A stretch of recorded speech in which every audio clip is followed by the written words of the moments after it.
je l'ai déjà dit, l'imagination est redoutable. Elle peut être l'amorce d'une grande innovation, comme elle peut être l'errement le plus abject dans les bas-fonds de la conscience humaine.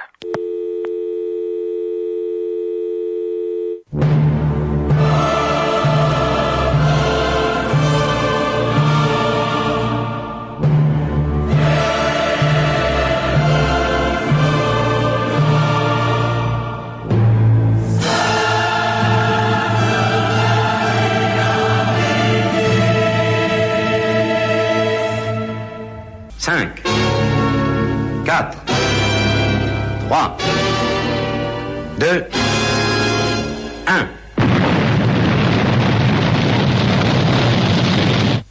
Ils sont partis. Radio X Files avec Christian Page et Marceau de Radio X.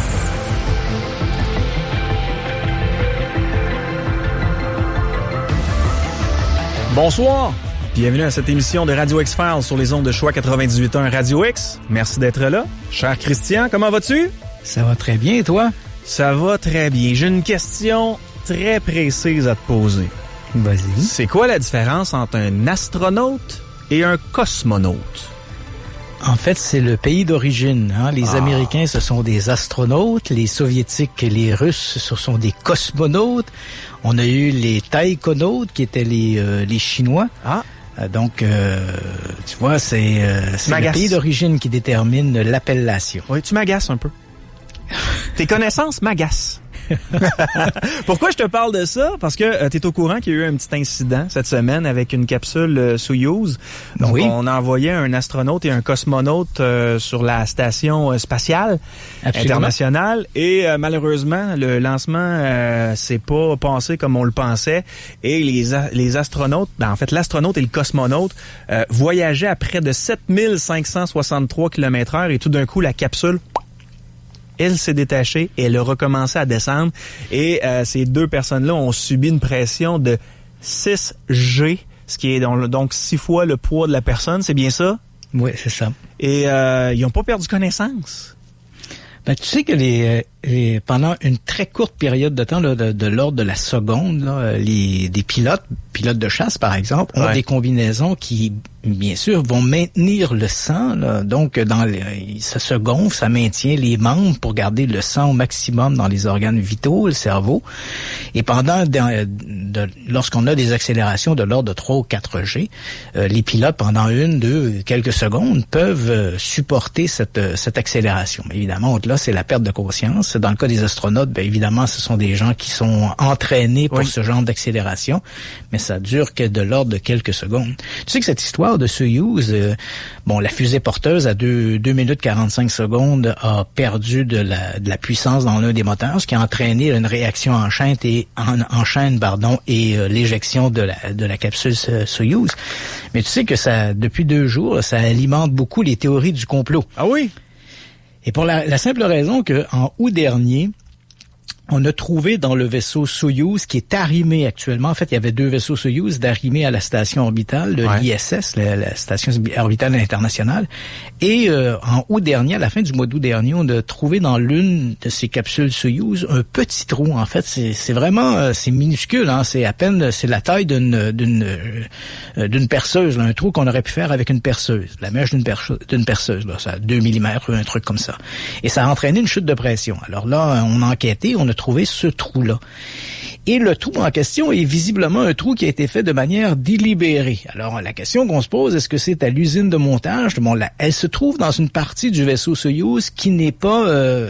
qui ne met pas en vie la vie des astronautes et qui n'empêche pas le retour sur Terre du vaisseau spatial. Mais tu comprendras qu'un trou dans un vaisseau fait avec ce qui semble être la mèche d'une perceuse, ça soulève énormément d'interrogations.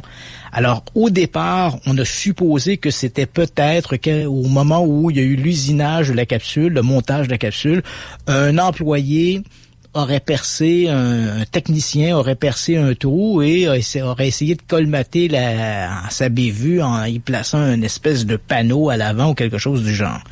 Quoi qu'il en soit, ça a fait couler beaucoup d'encre parce que évidemment on a parlé d'une possibilité d'un sabotage à bord de la station, ce qui serait quand même curieux, parce que qui aurait eu intérêt à saboter le vaisseau? Au moment où le trou a été découvert en août dernier, il y avait 6 passagers, en fait 6 astronautes ou cosmonautes à l'intérieur du vaisseau.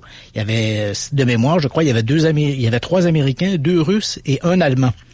Et là, bon, si c'était les Russes, ils auraient certainement pas fait un sabotage dans leur propre vaisseau. Si c'était les Américains, c'est invraisemblable qu'ils aient saboté un vaisseau Soyouz, d'autant plus que depuis la fin des vols de navettes spatiales et compte tenu du retard qu'accuse actuellement SpaceX, la fameuse agence d'Elon Musk qui aurait dû prendre le relais pour envoyer des astronautes dans l'espace, notamment jusqu'à la station spatiale, à cause de ce retard, les Américains doivent littéralement payer un passage avec les Russes, donc ils paient leur siège à bord des vaisseaux Soyouz, et c'est l'agence spatiale russe qui envoie les astronautes américains dans l'espace. Et ça, c'est comme ça depuis la fin des vols spatiaux de la navette spatiale. Alors, tu comprends que les Américains avaient pas intérêt à saboter un vaisseau russe, les Russes avaient pas intérêt à saboter leur propre vaisseau. Alors, qui a fait le trou dans le vaisseau? Alors, il y a eu une commission d'enquête, et la semaine dernière, et là, tu comprends, et là, j'arrive à ma théorie du complot, la semaine dernière, l'agence spatiale russe annonce qu'à l'issue de cette première investigation, ils avaient conclu que le trou avait été fait de manière délibérée et que c'était visiblement, on n'osait pas le dire, mais entre les lignes, on lisait très bien qu'ils sous-entendaient qu'il devait s'agir de sabotage. Alors là, ça met évidemment de l'attention du côté des Américains, qui a saboté le vaisseau. Et là, on nous annonce la semaine dernière qu'avec le nouvel équipage qui devait arriver sur la station spatiale, on allait faire une sortie dans l'espace. On allait demander à un astronaute de sortir dans l'espace pour aller voir sur le vaisseau Soyouz quelle était l'ampleur des dommages vus de l'extérieur. Parce que jusqu'à maintenant, on sait qu'il y a un trou de l'intérieur, mais est-ce que ce trou traverse, visiblement, s'il y a une chute de pression, visiblement, le trou passe bord en bord du vaisseau spatial. Quelle est l'ampleur des dégâts à l'extérieur? Alors, on devait envoyer un astronaute.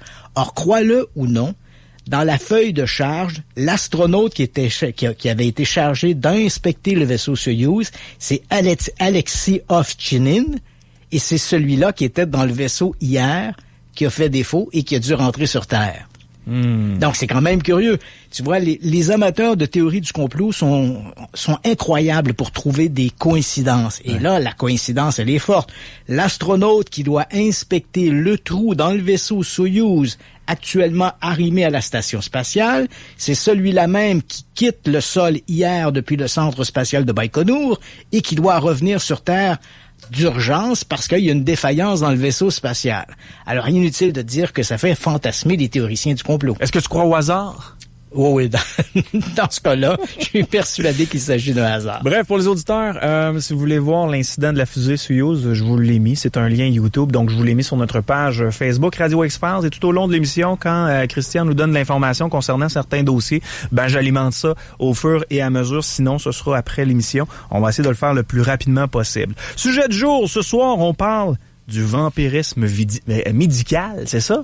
Oui, les vampires, le vampire médical. Alors, quelle est la différence entre le vampire médical versus le vampire historique ou le vampire de la littérature?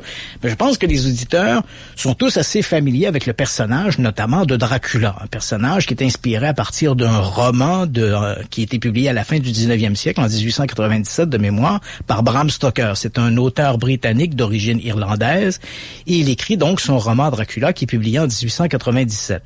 Le roman lui-même s'inspire très légèrement, faut quand même le préciser, très légèrement d'un personnage monstrueux de l'histoire qui s'appelait Vlad Tepes, qui veut dire Vlad l'Empaleur. Et Vlad l'Empaleur, c'était un prince roumain qui a régné aux alentours de 1450 à peu près. Et ce personnage-là a été reconnu comme un véritable despote qui a commis des actions qui sont tout à fait innommables, et parmi elles, une stratégie militaire qui va le rendre célèbre à la fois dans l'histoire et dans l'horreur un peu. C'est à l'époque évidemment l'Europe et cette partie de la Roumanie qui est la Transylvanie et la Valachie étaient aux prises avec une invasion des Turcs ottomans. Et à un moment donné, ce qui va se produire, c'est lorsque les Turcs vont commencer à envahir la Valachie, le prince Vlad, qui dirige à ce moment-là, décide d'utiliser un stratège militaire pour faire reculer l'avancée des soldats ottomans, et il va faire empaler tous les prisonniers turcs qui sont dans les prisons de la Valachie. Et là, on parle de plusieurs milliers d'individus, là. Et donc, on empale ces individus-là, on fait une véritable forêt d'empalés. Et lorsque les troupes turques arrivent en Valachie, ils se trouvent confrontés à une véritable forêt d'empalés. Le supplice du Pan, on le comprend, là, ça nous traverse le dos, ça nous passe de part en part. On est littéralement embroché sur un pieu de bois. Alors, lorsque les soldats ottomans entrent en Valachie, ils sont confrontés à cette forêt d'empalés et, évidemment, devant le spectacle terrifiant, vont reculer. Cet événement-là a tellement marqué l'histoire qu'il a été immortalisé dans des peintures, immortalisé dans des sculptures, et le personnage de Vlad Tepes, c'était Vlad Bassarab, qui était son véritable nom, Vlad III Bassarab. Il va passer à l'histoire sous le pseudonyme de Vlad Tepes, qui, comme je l'ai mentionné, veut dire Vlad l'Empaleur. C'est un personnage monstrueux. Et c'est un peu de ce personnage-là que va s'inspirer Bram Stoker lorsqu'il va faire son roman Dracula, parce que Vlad l'Empaleur, de son nom également, il était connu sous le pseudonyme de Vlad Dracula. Dracula qui veut dire le fils du dragon, parce que son père, qui avait régné sur la Valachie, avait été membre d'un ordre chevaleresque qui s'appelait les dragons, en roumain, qui se dit Dracul. Donc, Vlad Dracula voulait dire « Je suis Vlad, le fils du dragon ». Le nom a tellement plu à Bram Stoker qu'il l'a emprunté pour son personnage du comte Dracula.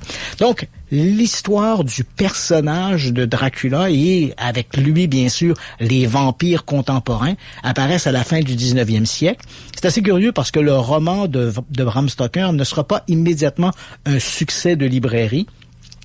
Il va falloir attendre une adaptation d'abord au théâtre et ensuite au cinéma dans les années 1930, où Bela Lugosi va interpréter Dracula au cinéma, qui va finalement donner vie au personnage et de faire que le roman de Bram Stoker va devenir éventuellement un incontournable de la littérature d'horreur. Ça, c'est le personnage qu'on connaît bien. Sur le plan cinématographique, sur le plan de l'art, il faut savoir que l'idée des vampires, elle est très ancienne. Hein. Les premiers récits où les gens, en fait, c'est une peur superstitieuse qui va se développer surtout en Europe centrale à partir du 10e et 11e siècle. Donc, cette idée de morts vivants qui vont sortir de leur tombe pour s'abreuver du sang des vivants, ça apparaît aux alentours du 10e, 11e siècle pour les premiers récits les plus anciens. Même là, on est encore dans une récupération, parce que si on le prend au sens le plus large, les premières histoires parce qu'il faut savoir, hein, Yannick, que depuis toujours, les gens ont associé le sang avec la vie. On savait autrefois, même avant même qu'on ait des connaissances médicales, on savait que si tu te coupais, tu perdais du sang, la perte de sang faisait que tu t'affaiblissais, oui. Et éventuellement, à force de perdre du sang, tu en mourais. Donc, on associait le sang à la force vitale, à la vie elle-même. C'est un peu pourquoi, dans l'Antiquité et même dans la préhistoire, et même, on regarde dans le Mésoamérique avec les Aztèques ou les Mayas, on faisait, lorsqu'il y avait des batailles, les vainqueurs souvent buvaient le sang de leur adversaire. Pourquoi? Parce qu'ils croyaient que la force de l'adversaire était dans le sang. Donc, on absorbait le sang de l'adversaire, convaincu qu'on absorbait avec lui la force. Donc, c'était cette association du sang et de la vie. Et ça, c'est vieux, ça remonte les premiers récits de créatures fantastiques, surnaturelles, qui viennent s'abreuver du sang des vivants, remontent, on trouve des récits de créatures fabuleuses jusque dans l'Antiquité. Le mythe du vampire va se développer, comme tu l'as mentionné, à partir du 10e, 11e siècle en Europe centrale, cette peur superstitieuse. C'est vrai également qu'il y a à ce moment-là la peste, il y a toutes sortes d'incidents qui vont se produire, qui vont alimenter la peur du vampire. Mais je pense que les grandes épidémies de peste ou d'autres épidémies, la fièvre, etc., la fièvre jaune, peu importe, tout ça va alimenter les peurs du vampire. Et on a trouvé, au cours des 50 dernières années, années, là, des archéologues ont découvert en Europe centrale des véritables nécropoles dans lesquelles on trouvait des corps qui avaient été littéralement cloués dans leur cercueil ou qu'on avait inhumés en leur plaçant une pierre dans la bouche pour s'assurer qu'ils ne reviendraient pas parmi les vivants pour boire notre sang. Donc, on voit que sur l'idée du vampire, que ce soit dans le cinéma, que ce soit dans la littérature ou même dans l'histoire, cette peur superstitieuse de morts vivants qui vont s'abreuver du sang, c'est très ancien. Le vampire médical, il est quand même très différent parce que dans toute l'histoire, je pourrais dire qu'il y a deux maladies, et je vais les mettre entre guillemets, deux maladies cliniques qui vont être associées aux vampires. Deux maladies qui sont excessivement rares. Une qui est une maladie physique, et on pourra revenir en deuxième partie d'émission pour davantage en parler. Cette maladie physique s'appelle la porphyrie de Günther. C'est une maladie du sang dont les transformations physiques à cause de la maladie, les conséquences cliniques de cette maladie, vont entraîner des transformations chez les individus qui vont se rapprocher assez, disons, de l'imagerie populaire que l'on se fait du vampire. Et l'autre maladie, en fait, est un désordre psychiatrique. C'est une maladie qui s'appelle le syndrome de Renfield. Dans le roman de Dracula de Bram Stoker, il y a un personnage qui s'appelle R.M. Renfield, qui est dans le roman et dans les adaptations cinématographiques. C'est un personnage qui est dans un asile psychiatrique, qui a rencontré le comte Dracula, et qui a développé une véritable fascination, je dirais même une obsession pour le sang. Et cette obsession pour le sang, on la retrouve de manière clinique chez des malades qui souffrent de problèmes mentaux et qui ont développé cette obsession du sang. Et cette obsession du sang peut même aller jusqu'à des comportements criminels. Donc, ce sont ces deux maladies principalement. Il y en a d'autres, mais ces deux maladies principalement, donc la porphyrie de Günther et ce syndrome de Renfield, qui vont alimenter davantage sur le plan médical le rapprochement avec les histoires de vampires. Et c'est de ces deux maladies que l'on va parler dans la deuxième partie d'émission avec mon invité, qui est le docteur Régis Ollery, qu'on a reçu il y a quelques semaines à l'émission. Puis je vais rien que te faire un aparté, c'est assez amusant parce que, comme je l'ai mentionné, il y a quelques semaines, on avait reçu Régis Ollery à l'émission. Et quand j'ai décidé de préparer cette émission sur les vampires cliniques, parce qu'on approche de l'Halloween, de la fête de l'Halloween, d'ailleurs, je le dis tout de suite aux auditeurs, au cours des cette semaine et les 2 prochaines semaines seront consacrées à des thématiques qui vont nous rapprocher de l'Halloween. Donc, cette semaine, c'est le vampire. Et quand j'ai décidé de préparer cette émission, c'était assez amusant parce que je n'avais pas en tête de parler avec le docteur Régis Ollery. J'ai dit, tiens, je vais regarder un peu ce qu'on retrouve dans la littérature sur le syndrome de Renfield. Je parle de littérature scientifique. Et en fait, la première référence scientifique sur laquelle je suis tombé, c'est un périodique médical qui parlait du syndrome de Renfield, écrit par 2 auteurs, dont l'un était le docteur Régis Ollery. Alors, tu comprends que je me suis dit, puisque je connais Régis depuis presque 20 ans maintenant, aussi bien lui demander encore une fois sa collaboration et sa participation. Donc, je l'ai rejoint et c'est avec plaisir qu'il va se joindre à nous dans cette deuxième partie d'émission pour parler du vampire médical, la porphyrie de Günther et ce syndrome de Renfield, 2 maladies très particulières et qui nous rapprochent du vampire des légendes. Et pour les gens plus visuels, je suis allé vous chercher des photos. Je vais vous mettre ça tout à l'heure lorsqu'on parlera avec le docteur Ollery. Je vais vous mettre ça tout à l'heure sur la page Facebook Radio X Files. Écoute, quand j'ai vu les images, là, Christian, j'ai bel et bien vérifié si c'était vraiment ça, la porphyrie de Günther. Puis c'est rare que je vais dire ça. En fait, il n'y a pas un homme qui va dire ça d'habitude, mais parce que j'ai vu ces photos-là, je préférais la grippe d'homme, qui est terrible, à cette maladie-là. Ah oui, écoute, c'est vraiment très, très particulier comme maladie, cette maladie de Günther. Tu sais, quand je te parlais tantôt du syndrome de Renfield, puis je te parlais de cas où des gens vont aller jusqu'à des comportements criminels. Un des cas typiques qui me vient en tête, c'est un tueur dans les années 70, un type qui s'appelait Richard Chase, qu'on avait surnommé le vampire de Sacramento. Oui. Et il était exactement de ce type. Bon, d'abord, c'est un individu qui était très troublé. Il avait déjà été institutionnalisé pour troubles mentaux. Il s'était injecté, en fait, du sang de lapin. Et là, il s'empoisonne, se retrouve évidemment à l'hôpital. Il tient un discours qui est tout à fait échevelé. Donc, on l'envoie dans un institut psychiatrique. Et à ce moment-là, bon, il raconte toutes sortes de trucs. Des gens qui l'ont côtoyé disaient, bon, il y avait des tendances excessivement sanguignolantes. On va apprendre ultérieurement que lorsqu'il était seul dans son appartement, il tuait des animaux du quartier, les ramenait chez lui, les mangeait crus ou prenait les organes des animaux qu'il broyait dans un mélangeur et qu'il mélangeait avec du Coca-Cola. Donc, il consommait ça et éventuellement, entre décembre 1977 et janvier 1978, il va tuer 6 personnes, parmi eux 2 hommes, 2 femmes et 2 enfants, sur lesquels il va se livrer, dans le cas des femmes, à des actes de nécrophilie et sur les enfants, sur un des enfants, notamment à des actes de cannibalisme. Et il est obsédé par l'idée du sang. Il sera éventuellement arrêté par les policiers, va avoir un procès, on va le condamner à mort pour être exécuté à la chambre à gaz, mais avant de procéder à l'exécution, Richard Chase va... Est-ce un accident ou s'est-il suicidé? Quoi qu'il en soit, on va le retrouver, on est en décembre 1980, il a 30 ans, on va le retrouver dans sa cellule, mort d'une surdose d'antidépresseurs.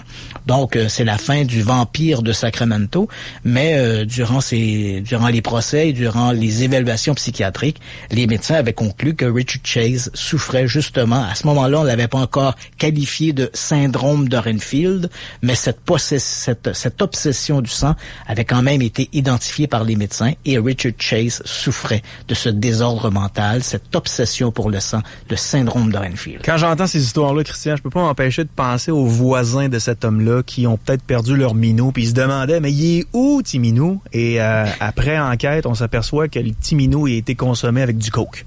Ouais, c'est ça, il a passé dans le broyeur de Richard Chase. On connaît jamais assez bien nos voisins, Christian. Non, il faut se méfier. On parle un petit sujet comme ça d'une découverte à l'île de Pâques. Ouais, en fait, c'est une découverte tout à fait fascinante. Tu sais que et cette découverte à elle seule réussit à résoudre en fait 2 énigmes de l'île de Pâques. Les 2 grandes énigmes, il y en a plusieurs, mais deux des grandes énigmes associées à l'île de Pâques pour les archéologues étaient dans un premier temps comment est-ce que les gens dans l'île de Pâques faisaient-ils pour s'alimenter en eau potable? Il faut savoir que sur l'île de Pâques, il pleut, il n'y a pas beaucoup de pluie. Il n'y a pas non plus de lac ou de rivière. C'est vraiment un rocher. C'est une île volcanique. Et la seule eau potable qu'on retrouve en abondance, ou plus ou moins en abondance sur l'île, c'est de l'eau qui s'accumule au fond du cratère du volcan. Le volcan, c'est le Rano Raraku. Or, on sait qu'il y avait une population, au mieux, au moment où la population est la plus étendue sur l'île, on parle de plusieurs milliers d'individus. Or, comment ces milliers d'individus pouvaient-ils s'alimenter en eau potable?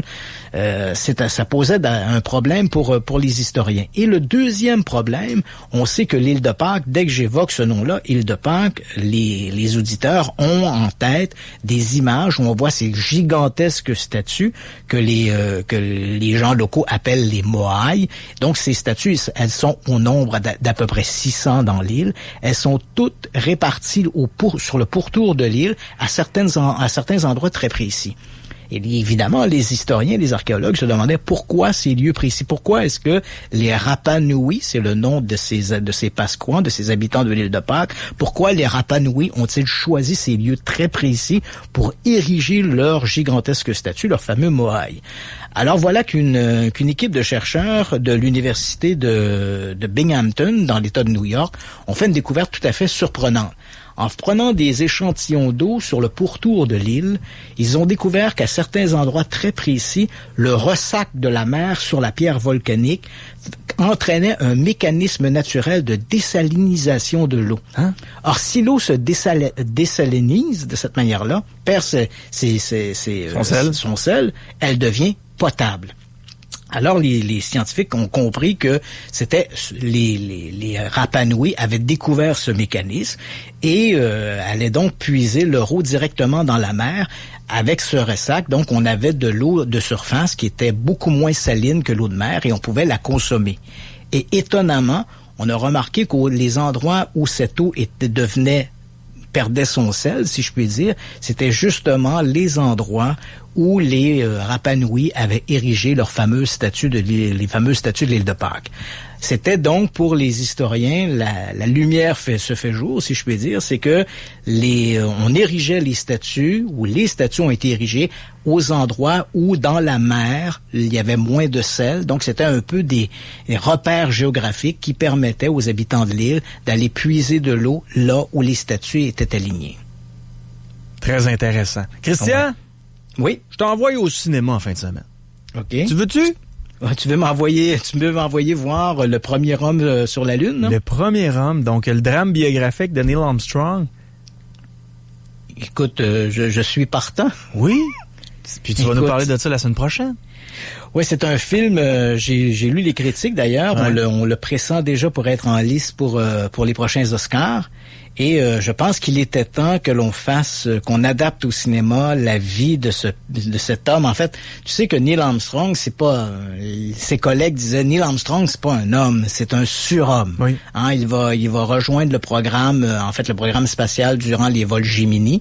Il va voler sur Gemini. Il va voler d'ailleurs sur une mission Gemini qui a failli être catastrophique. C'est la mission de Gemini 8. À un moment donné, alors que lui et un autre astronaute qui s'appelle Dave Scott sont à bord de Gemini 8, et alors leur mission était de s'arrimer à une fusée Agena dans l'espace. C'était les premiers rendez-vous spatiaux. Hein. On envoyait donc un vaisseau, on avait mis une fusée en orbite, et le vaisseau spatial devait s'approcher de la fusée et s'arrimer, parce que c'était des manœuvres qui allaient devoir être accomplies pour éventuellement envoyer des hommes sur la Lune. Donc, c'est rendez-vous spatial. Et lors de la mission de Gemini 8, donc, Armstrong et Dave Scott se trouvent sur la capsule, elle approche de la fusée Agena, va s'arrimer sans problème, mais après quelques minutes, les astronautes contactent la station au sol pour dire que leur capsule a commencé à avoir une espèce de tangage, un roulis inhabituel.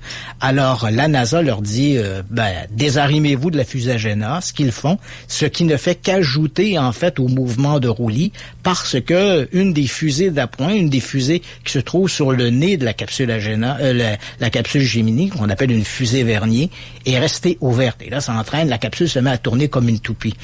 Dave Scott perd presque connaissance. Il faut vraiment que Neil Armstrong se glisse par-dessus lui, désarrime les commandes de vol automatiques pour prendre finalement le contrôle de la capsule de manière manuelle pour rentrer sur Terre. Donc déjà, à elle seule, cette mission était pratiquement... Armstrong avait littéralement sauvé la mission avec ses manœuvres. Et à plusieurs reprises dans l'histoire du programme spatial, il s'est retrouvé dans des situations excessivement compliquées, qui dans d'autres, en fait, presque mortelles. Hein. C'était vraiment une question de vie ou de mort. Ouais. Et par une rapidité de réaction à la fraction de seconde, Neil Armstrong a réussi à sauver sa peau. Et personne n'a été vraiment surpris lorsque Armstrong a été sélectionné pour le programme Apollo, et qui plus est pour être le premier homme à débarquer sur la Lune lors de la mission Apollo 11. Et tu sais que lorsque la mission Apollo 11 au moment où le LEM se posait sur la Lune, sur la Lune, les circuits à l'intérieur du vaisseau se sont mis à clignoter, envoyer un système d'alarme, et le LEM, le Eagle, l'aigle, allait se poser littéralement au fond d'un cratère. Et là, dans les dernières secondes, alors que les réserves de carburant étaient pratiquement à vide, Armstrong a pris le contrôle du vaisseau de façon manuelle, et c'est lui qui a trouvé l'endroit très précis pour poser le LEM avec cette fameuse phrase « The Eagle has landed », l'aigle a atterri. Mais n'eût été encore une fois de la rapidité de réaction de Neil Armstrong, le LEM aurait pu se retrouver au fond d'un cratère, et ça aurait été merci, bonsoir pour la mission d'Apollo 11. J'écoutais Gérard Deltel. Est-ce que tu connais Gérard Deltel, qui est le député fédéral oui. Pour le Parti conservateur du Canada? Oui, absolument. C'est un historien aussi, c'est sa passion, et il a parlé justement de ce film-là. C'est la raison pour laquelle je t'en parle ce soir, Le Premier Homme, qui est un drame biographique sur la vie de Neil Armstrong. Et il a parlé du fameux LEM. Sais-tu où est-ce que les pattes du LEM ont été bâties? Bien sûr, ça a été bâti au Québec. Hein, en fait, c'est une compagnie qui faisait des freins d'avion qui étaient Leroux et McDonnell. Je crois que c'est McDonnell Douglas qui ont travaillé sur. En fait, c'était pas la patte du LEM. En fait, c'était le pied, l'assiette. Ouais. Mais comme le LEM, comme c'était la première partie du LEM qui allait se poser sur la Lune, crois-le ou non, les Américains, très nationalistes, ont décidé de rajouter des espèces d'aiguillons sous les pattes du LEM. Et sous prétexte qu'ils devaient mesurer la profondeur de la poussière lunaire, et donc par conséquent la première pièce métallique du LEM à toucher la surface lunaire n'était pas une pièce canadienne, mais une pièce américaine. C'est vrai que les pattes avaient été confectionnées au Québec. Un jour, je vais te pogner sur quelque chose. Vous écoutez Radio X-Files, on est avec vous jusqu'à 22h. Vous avez des choses à nous dire. 88-670-9098, c'est par texto. Vous pouvez nous écrire sur le live à radiox.com ou encore sur notre page Facebook. Radio X-Files, on fait une courte pause, on rit. Radio X-Files. Radio X. Radio X-Files avec Christian Page et Marceau. Radio X. Christian, dans le prochain segment, on parle de mythes et de légendes. Oui, et j'ai demandé à David Magny donc d'assurer cette fameuse chronique mythes et légendes. Et cette semaine, s'il est en ligne, j'imagine que oui, il a décidé de nous parler des autostoppeurs fantômes. Oui, et ça donne nuit puisque ce soir, les gens qui nous écoutent sont dans le noir, sont sur la route et sont peut-être même seuls dans leur voiture. Salut David! Salut Yann. Les autostoppeurs fantômes. Ben oui. On en a tous entendu parler. Ben oui, c'est sûrement la légende urbaine, peut-être pas la plus populaire, mais une des plus populaires, des plus répandues. Il y a un nombre incalculable de versions de ce mythe-là, puis on le retrouve à peu près partout dans le monde. Ah oui? Est-ce que c'est toujours un homme, une femme, ou c'est des enfants, des jeunes enfants? Je pourrais dire que ça peut varier ici. J'ai pas entendu beaucoup de versions que des jeunes enfants, mais oui, aucun doute qu'on peut en trouver. Je suis assez certain. Alors vas-y, on te laisse y aller. Parce que dans la littérature, cette histoire de légende d'autostoppeurs urbains, on la retrouve partout en Europe et en Amérique. Là. Je pense qu'il y a pas beaucoup de pays qui ont échappé à cette histoire-là, ou bien l'autostoppeur fantôme, ou des variantes très très proches, là. Oui, ben il faut dire aussi que cette histoire-là est un peu une continuité de si on veut, les vieilles histoires avec les mendiants puis les quêteux qu'on avait il y a très très très longtemps. Puis cette légende-là, elle a explosé au cours des années 20, là, justement en Amérique, en Europe, pour développer un nombre assez impressionnant de variantes. Je vous dirais rapidement, il y a deux anthropologues dans les années 40, là, on parle pas d'hier quand même, il y a deux anthropologues dans les années 40 aux États-Unis qui ont décidé de faire une espèce de recensement de toutes les différentes versions qu'on retrouvait de cette légende-là. Puis ensemble, ils ont réussi à trouver 79 versions différentes, typiquement américaines. Puis là, on parle quand même de là, une cinquantaine, soixantaine d'années. Fait que ça nous donne une bonne idée là, de toutes les versions qu'il peut y avoir. Pour le besoin des auditeurs, David, est-ce que tu peux nous raconter, disons, un exemple type d'une apparition d'autostoppeur fantôme? Oui. Généralement, donc, on parle que généralement, ça va se produire de nuit. Notre conducteur sur la route voit une personne qui va être sur le bord de la route. Souvent, il va y avoir quelque chose de particulier avec cette personne-là. On va parler, admettons, l'hiver, cette personne-là va être peu habillée ou elle va être dans une zone isolée, elle va sembler perdue. Et on va s'entendre que c'est quand même assez rare que sur une grande route, on croise une personne qui fait juste attendre là, seule, sur le bord de la route. Parce que quand on dit autostoppeur, dans le fond, c'est pas tout à fait vrai, parce que dans la plupart des récits, la personne ne fait que déambuler. Elle est pas là, elle ne tend pas elle fait pas du pouce, là, comme on dit, là. Elle est simplement là. Elle semble être un peu désemparée, ce qui amène les automobilistes, selon la légende, à arrêter pour s'enquérir un peu de la santé de la personne en question. Exactement. Puis souvent, dans la plupart des cas, cette personne-là va soit s'approcher du véhicule et disparaître sous les yeux du conducteur, ou encore, dans plusieurs versions, on va même rentrer à l'intérieur du véhicule, parfois avoir une discussion assez brève, souvent très brève avec le conducteur, et disparaître ensuite. On aime bien aussi, la plupart du temps, il y a une espèce... ça sert un peu comme un avertissement. La personne va pouvoir crier ou faire un signe au conducteur de faire attention à un virage ou à un segment de la route qui est plus dangereux. Et à ce moment-là, alors que le conducteur réalise un peu le danger, il s'aperçoit aussi que son autostoppeur a disparu. Ouais, j'aime bien, il y en a une version de l'autostoppeur fantôme, tu la connais sûrement, où l'autostoppeur va confier un objet, généralement son manteau à l'autostoppeur, le voit quitter le véhicule, et le lendemain, quand il vient pour aller chercher son imperméable, son manteau qu'il a laissé à l'autostoppeur, il va le retrouver au cimetière ou un truc comme ça. Donc, il y a une variante quand même incroyable, là. Oui, exact. Une autre variante aussi qui ressemble beaucoup à ça. La personne va confier quelque chose au conducteur ou va oublier quelque chose dans sa voiture ou encore va prendre un objet du conducteur. En tout cas, il y a tellement de variantes. Et va rentrer ensuite chez elle, dans la maison où le conducteur l'a amené. Voyant que cet objet-là est dans sa possession, le conducteur va essayer d'aller le reporter, va donc aller cogner à la porte.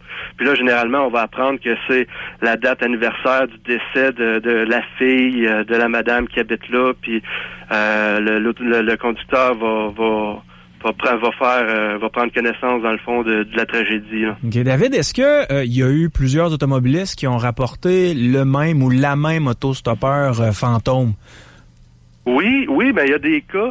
Je vous dirais, il y a quand même plusieurs cas là qu'il y a des choses qui se répètent. Une fois que la légende urbaine, un peu, elle s'est enracinée dans le folklore local. Parce qu'on comprend qu'une légende urbaine, généralement, c'est quelque chose de super générique. C'est quelque chose qui n'a pas vraiment de date. C'est une histoire qui est racontée n'importe comment, puis qui peut arriver à peu près n'importe où. Les lieux sont indéfinis, puis l'incident est commun. C'est comme pour l'automobiliste fantôme, on s'entend que tout le monde conduit des voitures. Fait que dans une certaine dimension, une histoire comme ça pourrait arriver à n'importe qui. Mais pour que l'histoire devienne plus solide, c'est ça, il faut généralement plusieurs témoignages, puis il faut qu'il y ait une certaine de crédibilité dans le folklore local. Par exemple, un virage qui serait très dangereux, où des gens sont souvent décédés, où on sait que la plupart des gens qui nous écoutent, on connaisse probablement un coin comme ça par chez eux, où c'est la courbe qu'il faut faire attention l'hiver parce que les gens prennent le clos à cet endroit-là. Généralement, c'est avec un endroit comme ça que la légende va pouvoir prendre racine un peu dans le folklore local. Et il y a aussi j'ai déjà entendu une histoire qui était un peu une variante, mais cette fois, parce que souvent dans les légendes comme celle-là, l'autostoppeur fantôme, on a rarement le témoin. Hein? On raconte ça, mais qui a vu l'autostoppeur? C'est l'homme qui a vu l'ours. Hein? C'est mon beau-frère connaît quelqu'un à qui c'est arrivé. Mais il y a une histoire assez semblable d'autostoppeur qui a été racontée par l'acteur Telly Savalas, qui est décédé il y a quelques années, et qui avait incarné à la télévision Kojak. Et dans le cas de Kojak, Telly Savalas, lui raconte que c'est une voiture qui s'est arrêtée alors que lui était sur le bas-côté de la route. Sa voiture était tombée en panne. Il a monté à bord de la voiture. Cette personne-là, lui a fait le trajet et il a appris par la suite que le chauffeur en question était décédé depuis des années. Wow. C'est quand même une histoire incroyable, racontée par Telly Savalas. Je me rappelle, je faisais au début des années 2000 une série pour Canal D qui s'appelait Des histoires extraordinaires. Et il y avait ce fameux dossier Telly Savalas qui racontait cette histoire de l'automobiliste qui l'avait embarqué. Et Telly Savalas avait essayé de le retrouver quelques semaines plus tard pour apprendre de la bouche de sa veuve que l'homme en question était décédé depuis des années. Quand même. Et il y a eu aussi l'histoire du chien noir que les camionneurs me rapportent très souvent en passant. Christian, comme je travaille le soir puis je fais des lignes ouvertes, il y a des camionneurs qui m'écrivent le soir puis qui me disent « Yann, je suis peut-être un peu fatigué, mais j'ai vu le chien noir traverser la route ce soir. » Il y en a qui nous écoutent présentement qui nous écrivent, Christian, et qui mentionnent qu'ils ont le poil qui dresse sur les bras, là. Oh! Tu sais que à Montréal, dans le vieux Montréal, là aussi on a une histoire un peu d'autostoppeur fantôme, mais cette fois-là aussi c'est un peu inversé. C'est l'histoire de la calèche fantôme. Hein, aux petites heures du matin, dans la brume, des gens soutiennent avoir entendu l'avancée de la fameuse carriole. Ils se retournent, ou bien la carriole disparaît, ou bien la carriole s'arrête aux côtés d'eux, et alors qu'ils viennent pour monter à bord, la carriole disparaît littéralement sous leurs mains. Donc, on a ici un peu une variante. C'est le véhicule qui est fantôme cette fois-là et pas le personnage, pas l'autostoppeur lui-même. Il y a un journaliste français qui avait fait une recherche qui était quand même assez intéressante au début des années 90. Il faut dire, il y a eu beaucoup de faits divers dans certaines régions de France entre les années 80 et 90 au sujet des autostoppeurs fantômes. Puis ce journaliste-là, en utilisant les faits divers qui avaient paru dans les journaux, il a décidé de faire une enquête et de trouver une douzaine de cas où il pouvait identifier les personnes, grâce au témoignage, il pouvait identifier les personnes qui étaient impliquées. Puis comme tu disais, Christian, quand il est venu pour interviewer ces personnes-là, des fois 5 ou 10 ans plus tard, les versions avaient un peu changé. Puis les gens étaient un peu moins enclins à raconter leurs histoires. Là. Il y avait une petite gêne qui s'est installée. On les comprend. Mais David, personnellement, là, tu vis une histoire particulière de ce genre. Est-ce que tu en parlerais à tes amis? Ah, je sais pas. Les miens m'enverraient à l'asile. Oui, probablement que les miens aussi. Je me garderais une petite gêne. Tu sais qu'il y a une célèbre histoire de fantôme aux États-Unis qui est associée à l'histoire un peu de ces autostoppeurs. C'est l'histoire on l'appelle Resurrection Mary. En fait, c'est une adolescente ou une fillette, selon les versions, qu'on aurait vue marchant le long du cimetière Resurrection, qui est en banlieue de Chicago. Et les gens vont donc s'arrêter pour questionner la jeune femme, et elle entre dans le cimetière où elle disparaît sous leurs yeux. Donc, c'est une version un peu de l'autostoppeur fantôme, sauf que dans le cas présent, on est toujours en présence du même fantôme, et ce fantôme a clairement été identifié comme étant une jeune femme, une adolescente qui serait décédée et inhumée au cimetière Resurrection, qui est en banlieue de Chicago. Oui, il y a énormément de versions. Écoutez, c'est fou. Juste en faisant un bilan, ça va de la personne qui disparaît, comme on disait, sur le bord de la route, aux autres qui vont rentrer à l'intérieur de la voiture, avoir des conversations. Il y en a même qui portent jusqu'à la relation sexuelle, puis que la personne disparaît après. Relation sexuelle, pardon. C'est vraiment du n'importe quoi. Ouais, ça, c'est les histoires qui sont racontées à madame quand ils reviennent à la maison. Probablement. En tout cas, la jeune fille a disparu, c'est ça l'important. C'était pas grave, ce n'était qu'un fantôme. Voilà, ça doit être moins pire. David, un gros merci pour les gens qui veulent en entendre plus sur les mythes et légendes. Où est-ce qu'on peut aller te lire, cher ami? Il y a toujours sur darkstories.com ou sur ma page Histoire macabre et insolite, sur ma page Facebook. Merci beaucoup. Merci à vous. Bonne soirée. Bye-bye. Radio X Files. Radio X Files avec Christian Page et Marceau de Radio X. Mon cher Christian, je crois qu'on a suscité beaucoup d'intérêt avec les fameux autostoppeurs fantômes et les mythes et légendes qui les entourent. Là, j'ai des dames blanches qui se promèneraient dans le secteur des Chutes Montmorency. J'ai des dames blanches qui se promèneraient dans le secteur du parc des Laurentides. C'est incroyable! Oui, la légende de la Dame Blanche, je te dirais qu'avec celle de l'autostoppeur fantôme, c'est sans aucun doute la légende urbaine la plus répandue. Mais comment tout le monde peut être... Comment je peux dire ça? Tu sais, il y a beaucoup de monde qui rapportent avoir vu cette fameuse Dame Blanche-là. Tu sais, très peu de gens y croient, mais les gens qui disent l'avoir vue, eux, ils croient vraiment. Tu sais, c'est particulier quand même. Oui, puis à partir du moment où tu as un environnement, c'est-à-dire qu'on a rapporté l'histoire, les gens sont au courant de cette histoire, donc ça peut favoriser, il y a une espèce d'attente, et l'attente va favoriser en fait l'observation de quelque chose ou qui sera interprété comme ça. Il y a une étude qui a été menée par un scientifique britannique, Richard Wiseman, sur des histoires de maisons hantées. Donc il a pris un certain nombre de gens, les amenait dans un lieu que l'on disait hanté sans leur dire que le lieu était hanté, et ensuite il prenait des gens et les amenait dans des lieux qui n'avaient pas la réputation d'être hantés, mais leur faisait croire que les lieux étaient hantés. Ouais. Et il a constaté effectivement que du moment où tu racontes aux gens que le lieu est hanté, bien sûr, tu favorises l'apparition ou la sensation d'apparition ou de manifestation. Et ce qui lui a amené le commentaire, à un moment donné, on lui pose la question, quel est le critère premier pour qu'une maison soit hantée? Est-ce qu'il faut que ce soit une vieille maison? Est-ce qu'il faut qu'il y ait quelqu'un qui soit décédé de manière soudaine à l'intérieur de la maison? Et Wiseman de répondre non. Le critère premier pour qu'une maison soit hantée, c'est qu'il faut qu'elle ait la réputation d'être hantée. Parce que, tu sais, je crois qu'il y a certaines personnes qui ne mentent pas quand elles disent avoir vu quelque chose. Puis je me souviens quand j'étais jeune, Christian, je me couchais dans le talus, puis je regardais les nuages, puis je voyais des images dans les nuages. Je voyais des chiens, je voyais des poules, je voyais des maisons.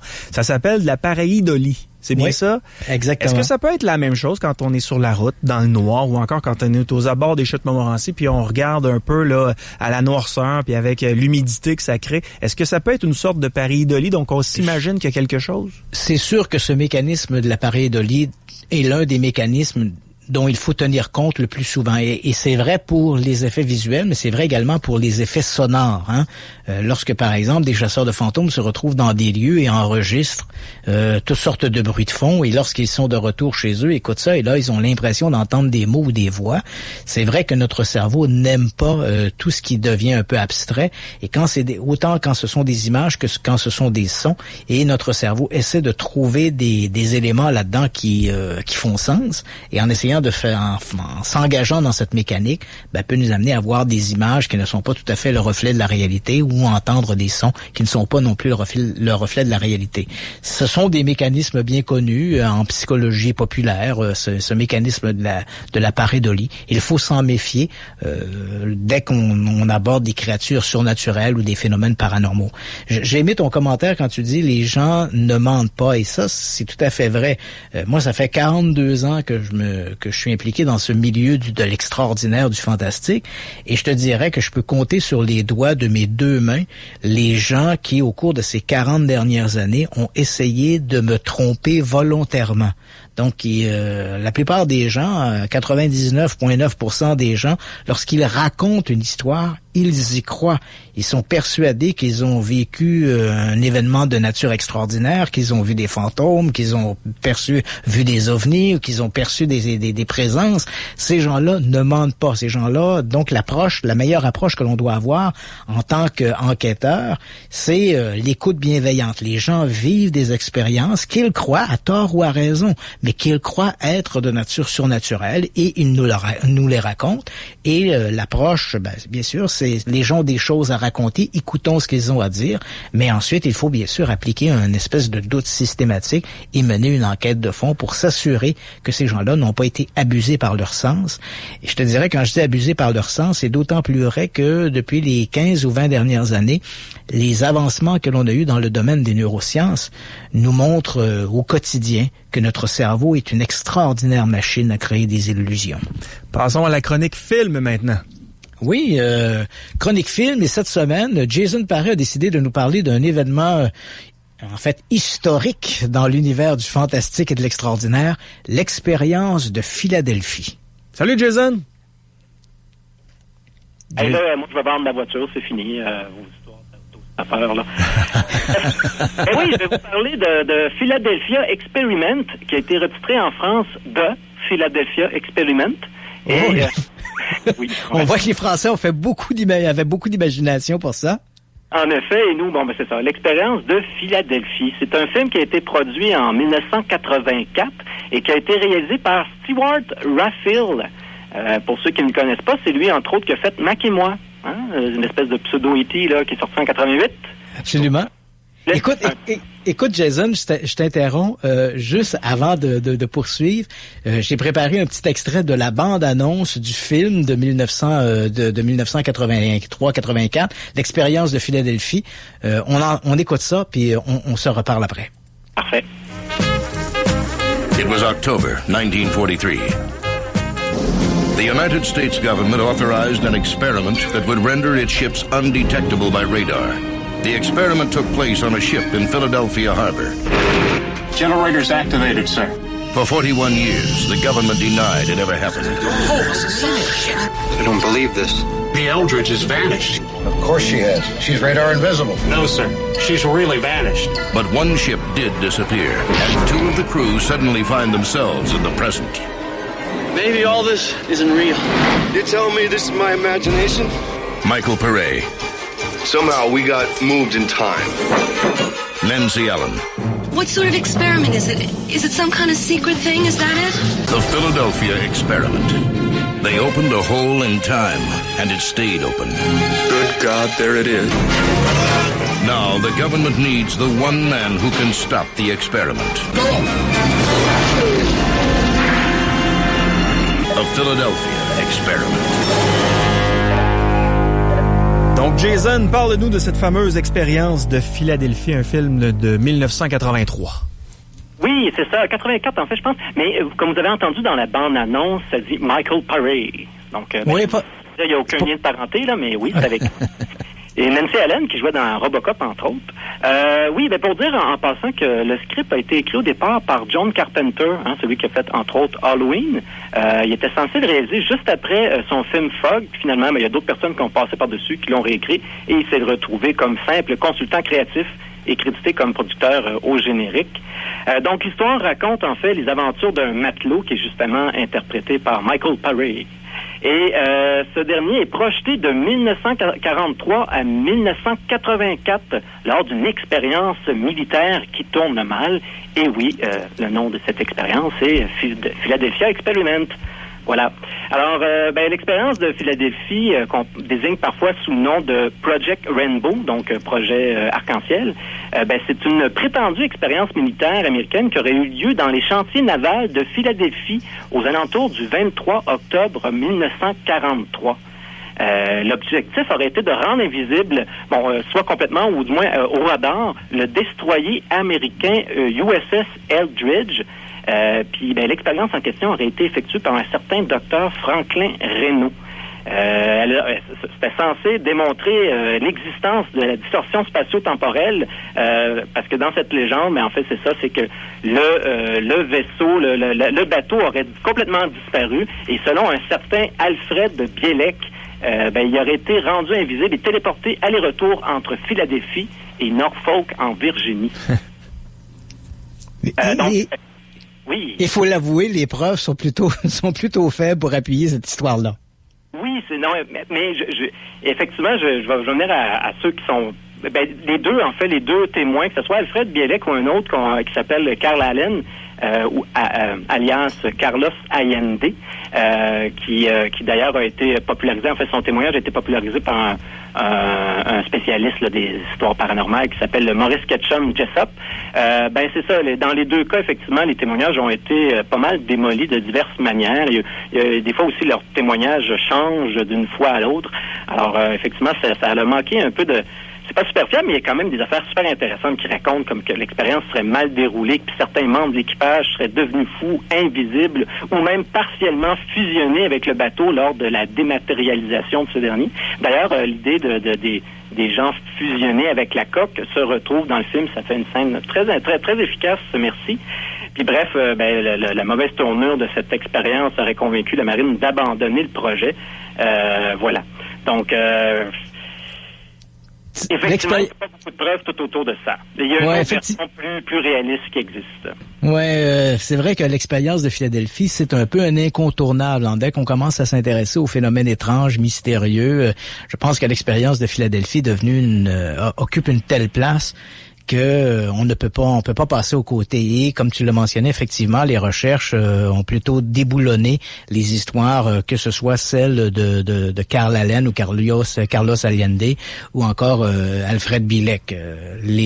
D'ailleurs, une recherche menée moi-même, j'ai mené une recherche auprès de la US Navy et où on m'avait donné les registres du navire et en fait le Eldridge n'était même pas en Virginie et n'était pas non plus dans le port de Philadelphie en octobre ou en fait à l'automne 1943, il se trouvait plutôt dans les Bahamas. Donc d'ailleurs, les marins du Eldridge ont déclaré à un journaliste du Philadelphia Inquirer, je dirais prononcer le dernier mot, Inquirer, ils disent qu'en fait que le Eldridge aurait jamais été à Philadelphie tout court aussi. Je pense qu'on dit ça un journaliste en 99, voilà. Ouais, un truc comme ça. Donc, mais quand même, c'est un incontournable et ça donne quand même un bon scénario pour un film. Oui, puis en fait, peut-être qu'une expérience a eu lieu, mais l'armée prétend que non, mais il y a un certain Edward Dungeon qui affirme, lui, que ce que faisait la marine, en fait, c'était d'essayer de rendre invisibles les bateaux, mais aux mines et aux torpilles magnétiques. Donc, en les démagnétisant, c'est un mot compliqué. Donc, Dodgen expliquait à un ovniologue qui s'appelle Jacques Vallée que, en fait, l'armée entourait le bâtiment de gros câbles, afin de brouiller sa signature magnétique. Mais bon, ça reste que là, comme ça vient contredire le témoignage de l'équipage qui dit que le bateau n'a jamais été en Philadelphie, qui croire? Oui, effectivement. Mais encore une fois, c'est un bon scénario de film. Oui, puis ça a fait même une suite en 93, mais avec un autre acteur. Et là, cette fois-ci, le matelot se retrouve dans un monde parallèle où les nazis ont gagné la guerre. Hein, ça fait penser au livre Le Maître du Haut-Château de Philippe K. Dick.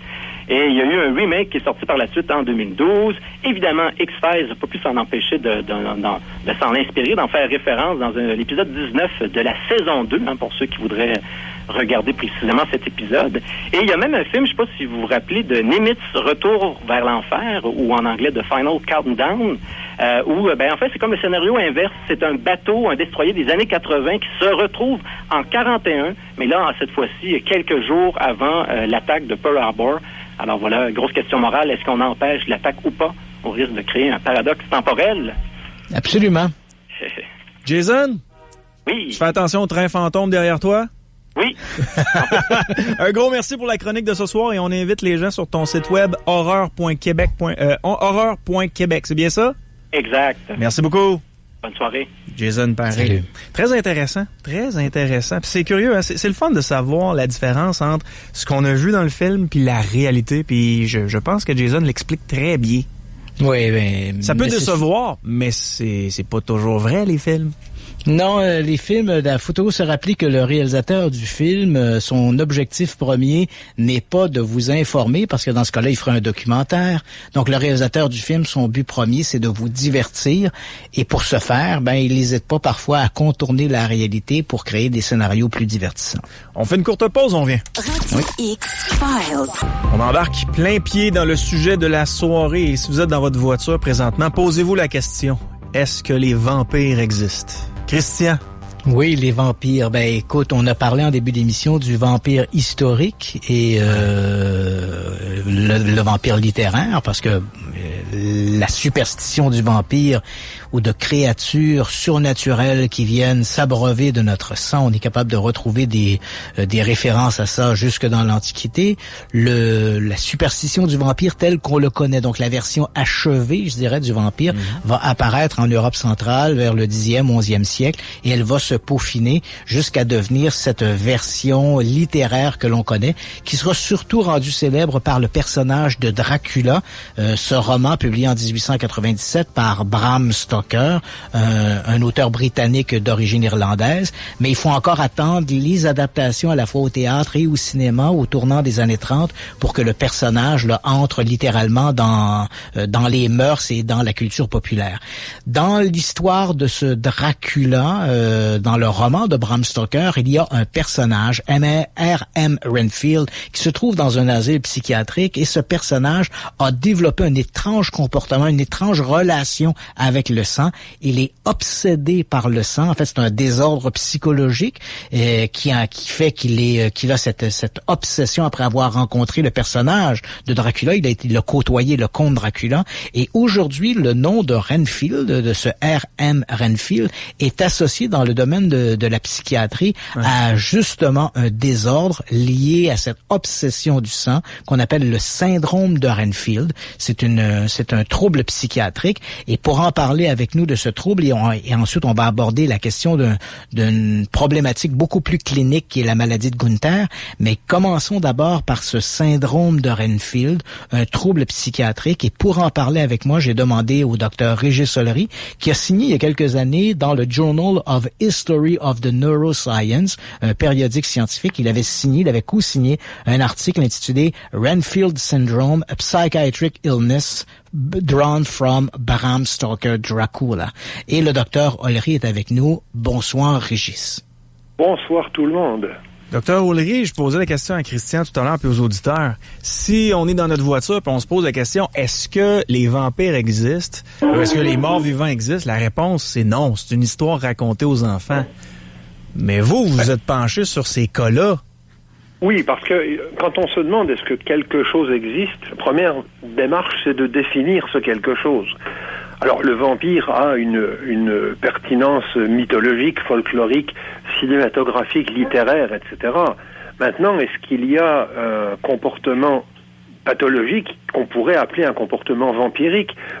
Oui, le parallèle a été fait, mais je suis d'accord avec vous, c'est pas des gens qui sortent de leur cercueil pour aller vous sucer le sang, mais il y a des troubles psychiatriques qui sont assez bien documentés et qui qui reconnaissent pas mal de manifestations qu'on décrit classiquement chez les vampires dans le folklore. J'ai mentionné, Régis, je me permets de te tutoyer parce qu'on se connaît depuis 20 ans. Ben oui, ça fait longtemps. Et dans le cas du vampire clinique, c'est-à-dire que on a des cas extrêmes. J'ai mentionné en début d'émission ce comportement criminel.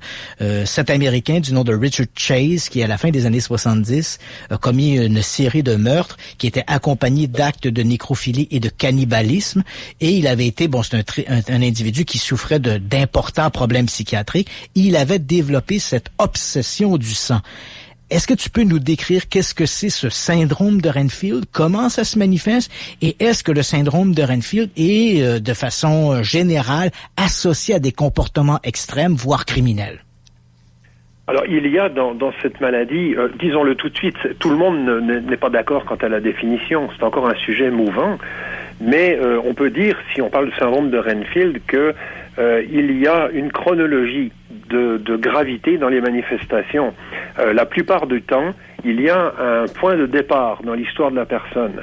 Et ce point de départ, on trouve assez souvent qu'il s'agit chez l'enfant d'un premier contact visuel ou physique avec du sang.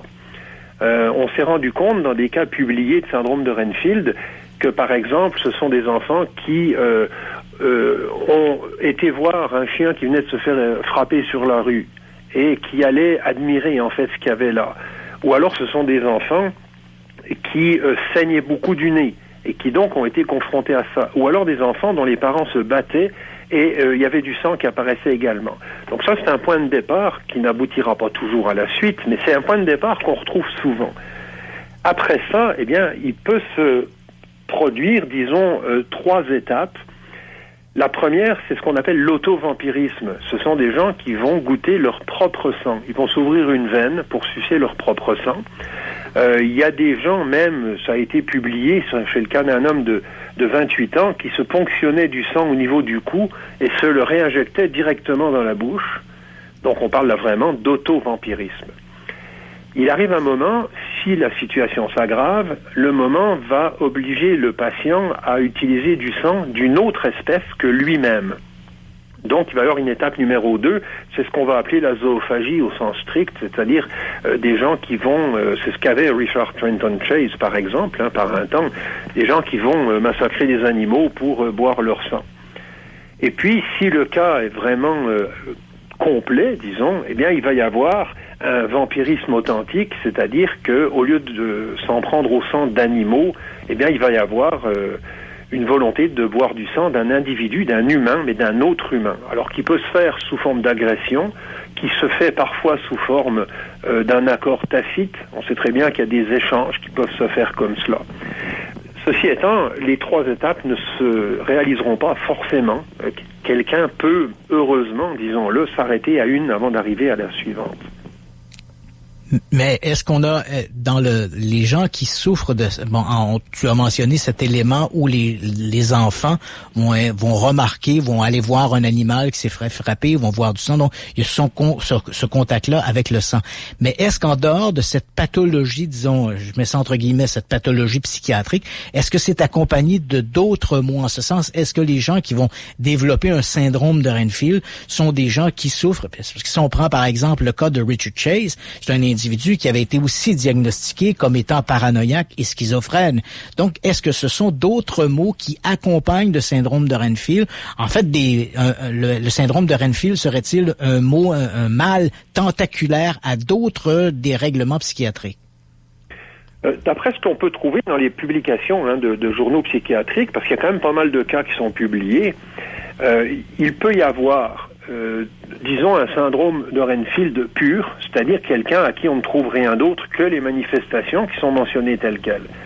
Mais effectivement, souvent, il y a tout un environnement psychiatrique, et par exemple, pour ceux dont on a pu faire un suivi, ce qui n'est pas courant, parce que la plupart du temps, ces patients, même quand ils sont psychiatrisés, ils disparaissent dans la nature, et on ne sait pas ce qu'ils deviennent. Mais pour ceux qui sont suivis, comme il y en a eu quelques-uns, eh bien, il y a une évolution très fréquente vers la schizophrénie.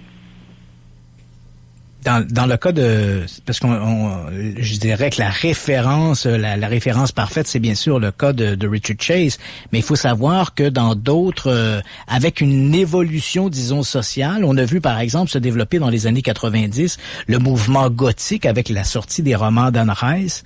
On a l'impression que beaucoup de gens se sont adonnés à cet auto-vampirisme.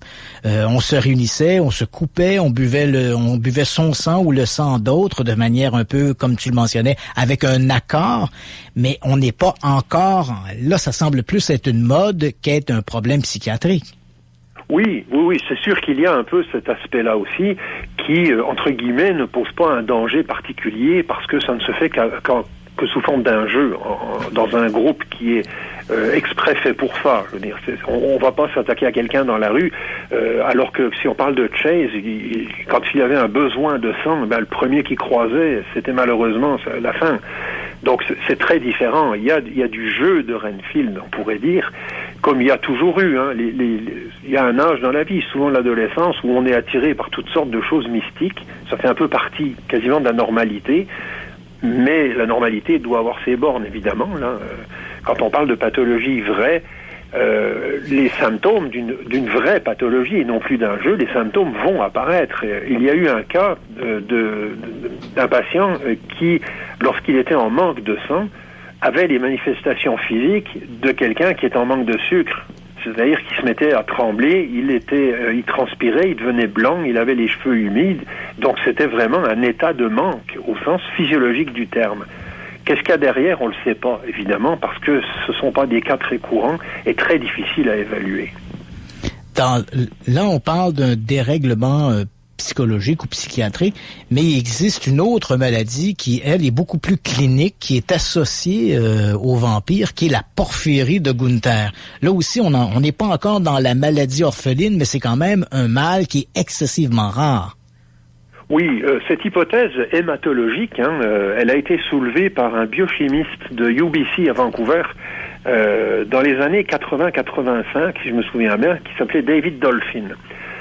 Alors, il a soulevé cette hypothèse qui, évidemment, a rempli les médias parce que le sujet était, disons, assez intéressant pour la société. Il y a des points communs, effectivement, entre cette maladie et un type de porphyrie, parce qu'il y a beaucoup de porphyries différentes, mais celle particulièrement de Gunther s'appelle la porphyrie érythropoïétique congénitale. Rien que ça. Là. Et c'est celle-là qui est comparée donc au vampirisme. Parce qu'on y trouve effectivement quelques manifestations qu'on retrouve classiquement dans le folklore. Par exemple, ce sont des gens qui ont une anémie, c'est-à-dire une anémie hémolytique, donc ils ont la peau très pâle, ils perdent du sang dans les urines, ils ont une photosensibilité à la lumière, donc en général, ils éviteront de sortir en plein soleil, ils ont une excès de pilosité, les dents se colorent en rouge à cause des dépôts de porphyrine dans les dents, des rétractions de gencives donnent l'impression que les dents sont trop longues. Enfin, vous voyez, ça fait beaucoup de choses quand même qui ressemblent. Oui. Mais ça tient probablement pas, vu certaines caractéristiques qui ont été étudiées, et entre autres l'extrême rareté de cette maladie. Alors que le vampire, dans le folklore, est une créature relativement courante et ubiquitaire. Je sais, Régis, que tu as une grande connaissance de cette culture un peu du fantôme et des créatures fantastiques qu'on retrouve dans des régions d'Extrême-Orient, c'est-à-dire en Chine, au Japon, etc. Est-ce qu'on retrouve des créatures qui sont semblables aux vampires ou qui semblent avoir été empruntées à la culture européenne sur les vampires? Oh oui, il y a vraiment beaucoup... Au Japon, ce qu'on comparerait ici à un vampire, on appelle ça un kappa au Japon, mais ils vivent dans l'eau. Vous voyez, c'est une autre planète, Ouais. Et le comportement est un peu identique. Par contre, il est vrai que dans ces pays-là, le vampire n'a pas la popularité qu'ont les vampires en Occident. Mais il en existe des formes en Malaisie, il existe des formes en Indonésie aussi, ce qu'on appelle les Pontianak, qui sont des équivalents vampiriques aussi. Donc il y en a partout dans la légende, évidemment. Quand on a parlé du vampire en Europe centrale, au moment où le phénomène va se développer, et comme je l'ai mentionné à un moment donné, ou quelque part aux alentours du 15e, 16e siècle, c'est tellement répandu, on a découvert des nécropoles où des gens étaient littéralement cloués dans leur cercueil, où on leur plaçait une pierre dans la bouche pour s'assurer qu'ils ne reviennent pas d'entre les morts pour sucer notre sang. Et durant cette même période, il y avait en Europe, par exemple, des épidémies de peste. Quelle peut être la relation qu'on a pu faire avec ces problèmes, disons, sociaux de maladies et versus les vampires?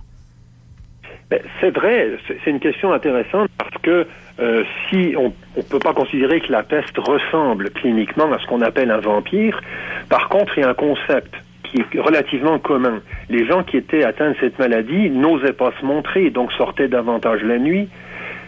Par ailleurs, on craignait la contagiosité de cette maladie. Tout comme on a peur de se faire mordre par un vampire, eh bien, on va avoir peur de se faire, de se rentrer en contact avec un pestiféré. D'où le fait que, quand quelqu'un était mort de la peste, eh bien, on s'arrangeait vraiment pour faire en sorte qu'il ne puisse plus du tout se bouger éventuellement dans sa tombe. Et si on sait que les vampires, c'est classique dans les films, on prend un pieu, hein, puis on perce le cœur avec un grand coup de marteau. En fait, il semblerait que le vrai objectif de cette pratique qui existait, c'était pas de percer le cœur, mais c'était de traverser complètement le thorax, de sorte que le pieu se plante dans le sol, dans le dos du vampire, pour l'empêcher de pouvoir se relever dans sa tombe. Donc lui percer le cœur.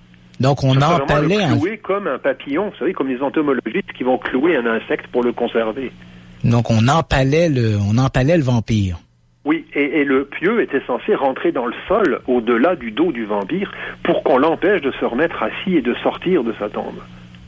Dans les cas classiques de vampires qu'on a, en fait, dans ceux qui ont été documentés par des archéologues sur des sites, on a constaté effectivement que beaucoup de ces sites étaient associés à des morts massives, probablement dues à des épidémies comme par exemple la peste. Mais on a proposé aussi le fait que les gens qui mouraient par exemple de la peste, il est possible que leur corps se décomposait moins rapidement à cause de toutes sortes de problèmes cliniques. Et comme dans cette culture-là, si ton corps ne pourrit pas, ne se décompose pas à la même vitesse que les autres corps, c'est comme si la Terre refusait de te recevoir. Et si la Terre refuse de te recevoir, c'est probablement parce que tu es damné. Oui, il y a ce versant-là, ce qui est d'ailleurs un peu paradoxal parce que les saints, leur corps ne se dégradait pas non plus. Donc, autant les personnes ou les créatures diaboliques n'étaient pas acceptées par la terre et le corps restait relativement en bon état, mais autant les saints ou les religieux en voie de canonisation ont souvent été décrits aussi comme étant en très bel état, entre guillemets, passez-moi l'expression, lors d'une exhumation. Donc, c'était vrai pour les deux, là. Oui. Mais si on revient maintenant à la porphyrie de Gunther et notre syndrome de Renfield, deux maladies souvent associées aux vampires, est-ce qu'il y a d'autres pathologies qui ont été proposées par la communauté scientifique, la communauté médicale, pour dire voilà peut-être la source d'inspiration de tel ou tel comportement vampirique? Il y a eu quelques propositions, mais qui vraiment ne semblent pas reposer sur vraiment grand-chose.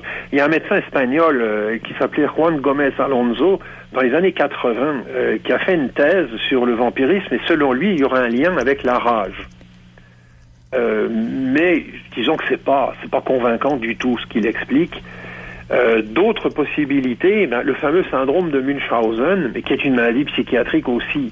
Donc, on ne sort pas vraiment, on se limite quand même encore à soit une hypothèse psychiatrique, que ce soit Renfield ou une maladie qui n'est pas encore comprise ou identifiée, hein.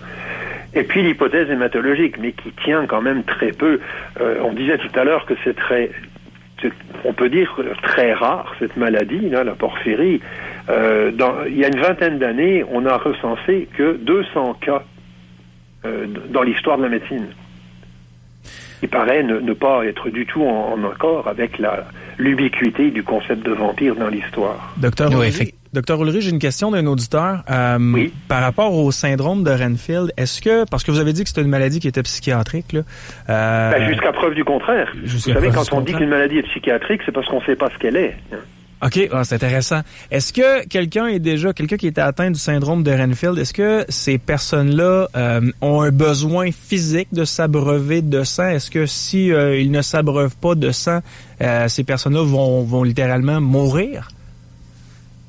Ça ne semble pas aller jusque-là. Comme je vous disais, les rares cas qui ont été observés, parce que souvent ces gens-là sont difficiles à maintenir dans un traitement régulier, évidemment. Oui.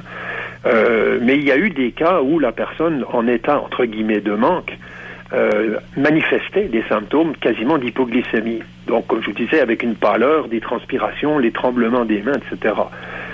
Mais on ne sait pas du tout si c'est aller plus loin, évidemment. Par ailleurs, le besoin de sang ne s'explique pas du tout au point de vue biochimique, puisque le sang, de toute façon, ses constituants vont être dégradés dans l'estomac. Donc il n'y a pas d'utilité médicale à boire du sang, il n'y en a aucune. Il peut y avoir un besoin imaginaire, un besoin psychiatrique, mais ça n'a aucune utilité ni aucune conséquence médicale, puisque le sang, ses constituants, qui seraient des constituants éventuellement utiles lors d'une perfusion, seront dégradés dans l'appareil digestif. Donc ça ne sert à rien. Donc donc même si on trouve de façon clinique ou psychiatrique des éléments qui se rapprochent du folklore du vampire, il y a quand même, il y a loin de la coupe aux lèvres à affirmer que ces maladies sont à l'origine du mythe. Je pense que c'est plutôt le mythe qui a existé et on a trouvé des pathologies qu'on peut associer au mythe, mais ça n'explique pas l'origine même du mythe. Le mythe semble beaucoup plus s'enraciner dans cette obsession que l'homme a depuis l'Antiquité de voir dans le sang le symbole de la vie ou le symbole de la force et de l'attribuer à toutes sortes de créatures surnaturelles. Oui, tout à fait. D'ailleurs, c'est pas pour rien que Dracula a une cape noire doublée de rouge. C'est les deux couleurs en opposition, le noir, la mort, le rouge, le sang. Et c'est toujours un symbole d'opposition. Au XVIIIe siècle, le roi Louis XV avait face à lui deux problèmes majeurs à régler, le noir, c'est-à-dire le clergé, le rouge, c'est-à-dire les parlements. On a toujours opposé ces deux couleurs-là. D'ailleurs, on connaît tous le roman de Stendhal, Le Rouge et le Noir. Donc c'est pas un hasard non plus si ces couleurs-là sont associées dans le cadre du vampirisme. Dans le cas également du vampire, on peut quand on regarde en fait l'importance que le folklore a pris sur les histoires de vampires, on peut se poser la question dans quelle mesure, d'où viennent en fait toutes les inspirations de ça. C'est-à-dire qu'on sait que le sang, on l'a mentionné, le sang symbole de vie. Donc, sur les champs de bataille, si les guerriers perdaient du sang, ils s'affaiblissaient et puis ils mouraient. Donc, on disait si on tue notre adversaire, on va consommer son sang et on va récupérer sa force. Mais on retrouve également dans le vampire toutes sortes d'éléments qui semblent également être associés, disons, à la culture religieuse. En l'idée de boire le sang, on le sait, dans l'Eucharistie, on boit le sang du Christ. L'idée de revenir d'entre les morts, le Christ a ressuscité. Donc, on voit qu'il y a toutes sortes de références folkloriques, culturelles, qui sont récupérées dans la légende ou le mythe du vampire. Oui, et d'ailleurs même le terme religion est tout à fait exact dans ce que tu dis là, puisque quand on a la curiosité d'aller fouiller un peu ce qu'on appelle les psaumes de David, qui datent pas d'aujourd'hui là, eh bien on voit à un certain endroit dans les psaumes, c'est écrit « Sauve-moi des êtres de sang qui sont aux aguets pour m'ôter la vie, ils reviennent chaque soir, ils hurlent comme des chiens ». Donc on retrouve déjà une mention d'un comportement vampirique dans les psaumes de David. Donc, c'est fascinant de voir qu'une créature, en fait, de folklore ait pu, en fait, se soit incarnée à travers toutes sortes d'éléments culturels, à la fois religieux, folkloriques et superstitieux. Régis Solery, ce fut un plaisir, encore une fois, de te recevoir ce soir pour parler de ces deux maladies. Pas des maladies orphelines, mais quand même rarissimes, souvent associées aux vampires. Docteur Ulrich, merci. Merci à vous. Bonne fin de soirée. Ça fait plaisir. Au revoir. J'étais en train de lire, Christian, sur le fameux syndrome de Renfield. Il y a des gens qui poussent à faire des choses qui sont criminelles. Il y a des gens qui se glissent dans des banques de sang pour voler du sang. Oui. En fait, il faut faire attention parce que dans les actuellement, moi-même, je suis en train d'écrire un livre sur les crimes occultes. Ouais.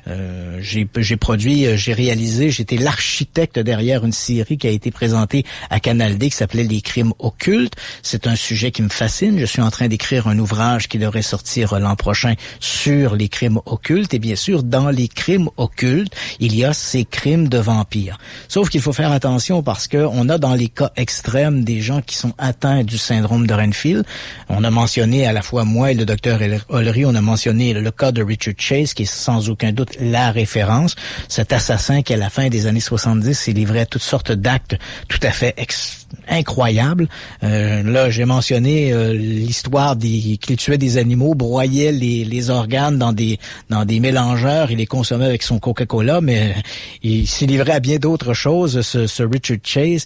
Et il a commis 6 assassinats. À tout le monde, on lui reconnaît 6 assassinats. Et dans le cas de ces assassinats, dans certains cas, il s'est adonné à de la nécrophilie, c'est-à-dire avoir des relations sexuelles avec des cadavres, et à des actes de cannibalisme, donc d'avoir consommé une partie de des cadavres, dont notamment un enfant là, de 20 mois qu'il avait tué. Et c'est vraiment un cas particulier parce que Chase a été arrêté, il a été reconnu coupable parce que le fait qu'il ait essayé de dissimuler ses victimes, il n'a pas réussi à démontrer, parce qu'il faut savoir que dans les cas criminels, ce n'est pas tout de dire l'individu il est fou ou l'individu souffre de troubles psychiatriques. Encore faut-il démontrer que l'individu ne sait pas que le geste qu'il commet est un geste criminel. Or, dans le cas de Chase, il est clair qu'il savait qu'il commettait des crimes en assassinant ces personnes, et tout ça lui a valu une condamnation à la chambre à gaz. Je l'ai mentionné, il est mort avant l'exécution d'une surdose d'antidépresseurs. Dans le cas de Chase, visiblement, ces troubles psychiatriques l'ont amené à des comportements criminels. Mais dans d'autres cas où des crimes ont été commis et où les assassins ont consommé du sang, là, évidemment, il faut se poser la question, est-ce qu'on est plutôt dans un style de bravade? Je pense par exemple au Rouda, un couple qui, au milieu des années 2000,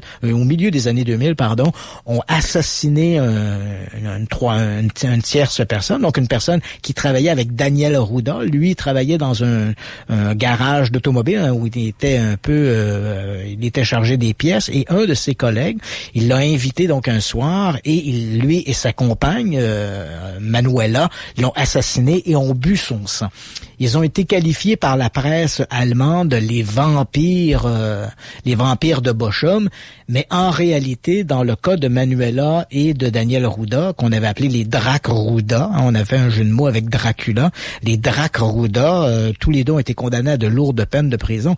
Dans leur cas, il est vrai qu'ils avaient consommé du sang, ils avaient commis leur assassinat dans un espèce de contexte plus ou moins satanique, mais ici on ne parle pas de syndrome de Renfield. On est réellement en présence d'une espèce de bravade.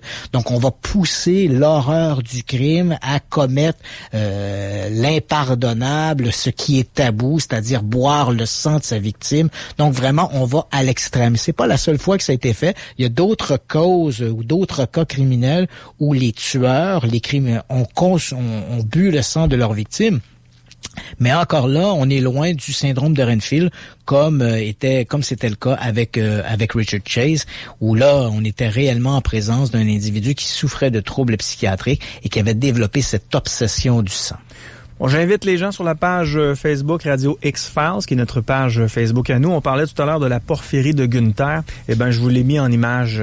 Qu'est-ce que ça a de l'air d'une personne qui est atteinte de cette maladie-là, qui visiblement est épouvantable? Oui, effectivement, parce que les causes, les symptômes physiques, comme l'a mentionné le docteur Ollery, donc vont amener littéralement l'individu va se transformer, ses traits physiques vont souffrir de ça, et ces gens-là, évidemment, vont essayer de se cacher du public à cause un peu de toutes ces transformations qui se produisent. Et je sais qu'au Québec, moi j'ai déjà rencontré quelqu'un qui souffrait souffrait de la porphyrie de Gunther, mais on n'était pas dans les cas extrêmes, parce qu'il faut bien s'entendre que les images qui sont sur le site de Radio X, ce sont des images de cas extrêmes de porphyrie de Gunther. Là, évidemment, on n'est pas toujours dans ces extrêmes-là, mais on comprend que comme c'est une maladie qui est rarissime, bien, il y a beaucoup moins de recherche qui est faite pour guérir ces malades ou à tout le moins de soulager leurs maux. On investit davantage dans des maladies qui sont plus répandues. Donc, ce n'est pas une maladie orpheline, comme on dit, mais c'est une maladie très, très rare. Les méthodes ou en tout cas les traitements sont très limités et les gens qui souffrent de cette maladie-là, bien sûr, doivent vivre au quotidien avec les conséquences de la maladie. On fait une courte pause. Radio X Files. Radio X.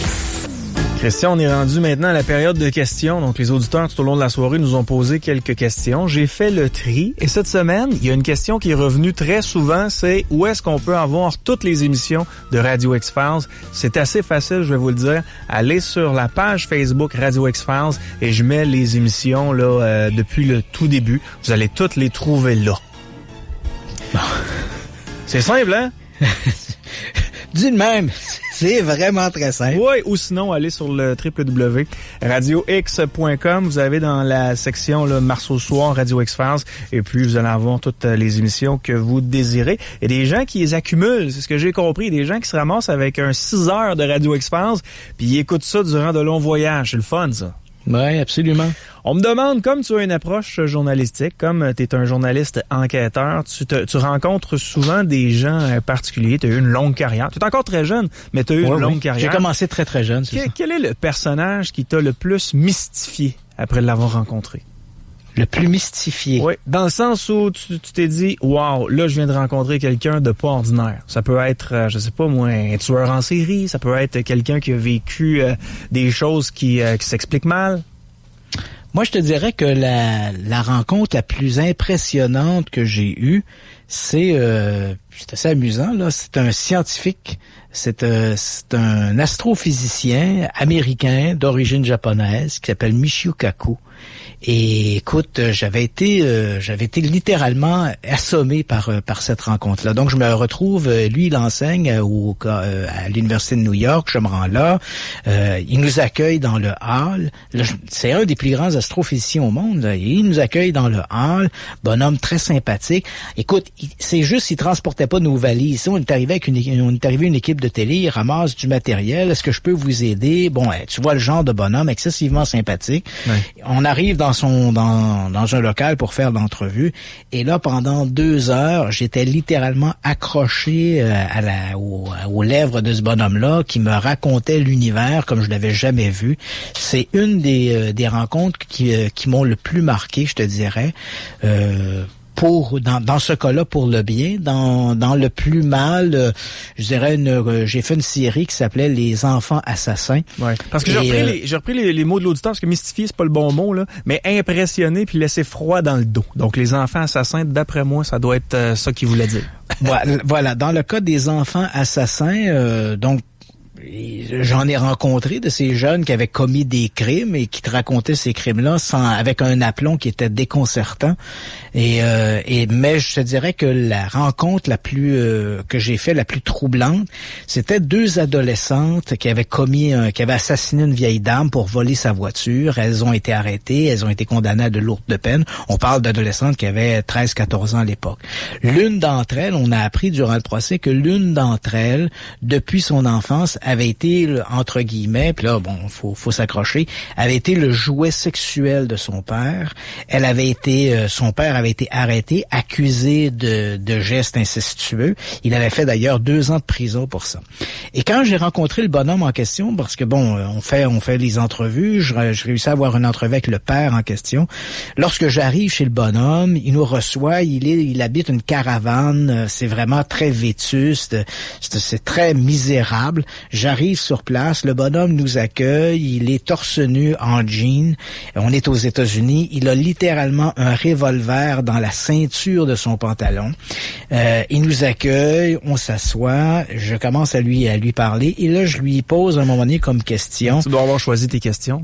Ouais, et là, écoute, il me dit, écoute, là, je te le dis tel quel, là, je sais que ça va être un peu brutal, comment je vais dire ça, là.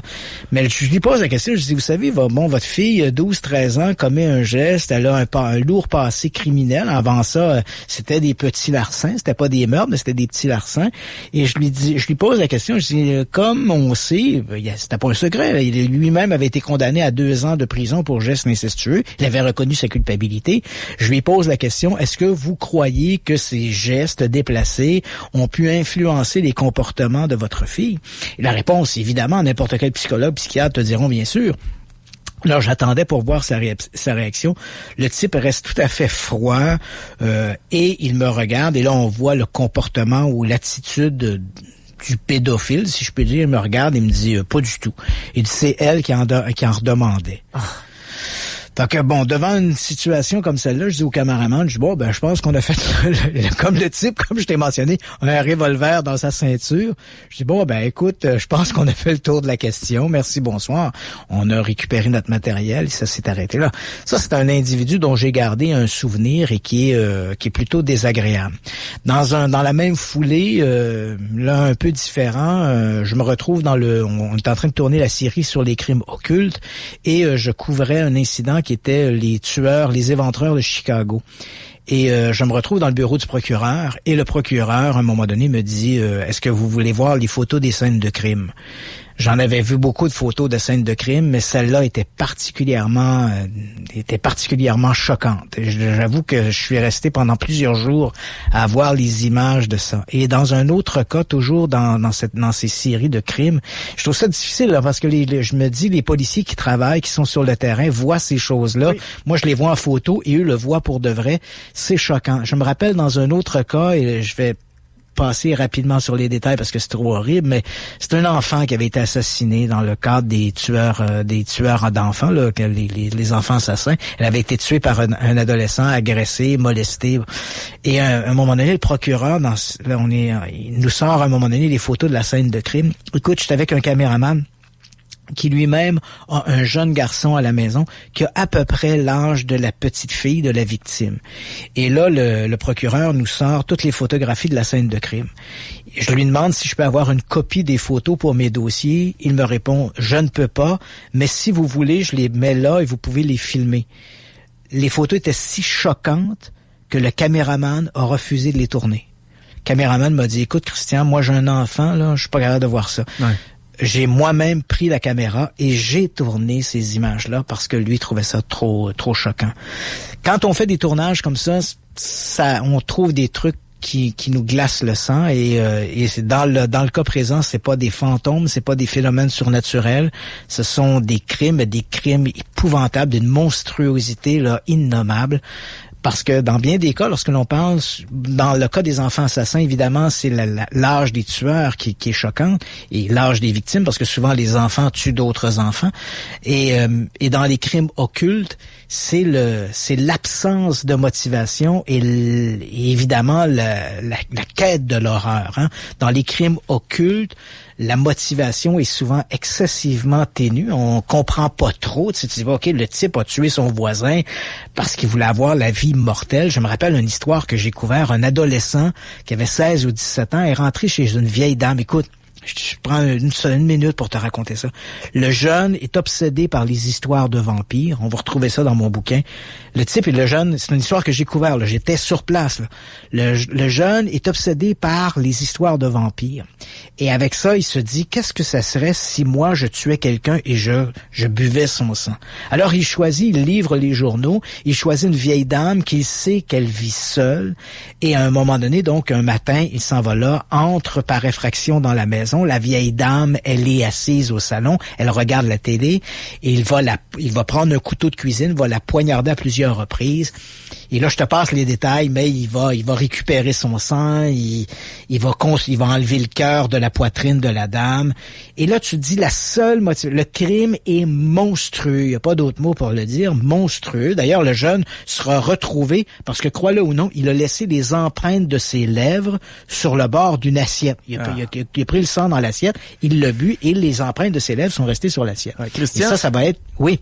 Il nous reste pratiquement plus de temps. On envoie les gens sur ta page christianpage.ca pour les conférences. T'en as une à Québec qui s'en vient prochainement? Oui, j'en ai une le 3 novembre à Québec. C'est sur nos ancêtres, les extraterrestres, avec un point d'interrogation.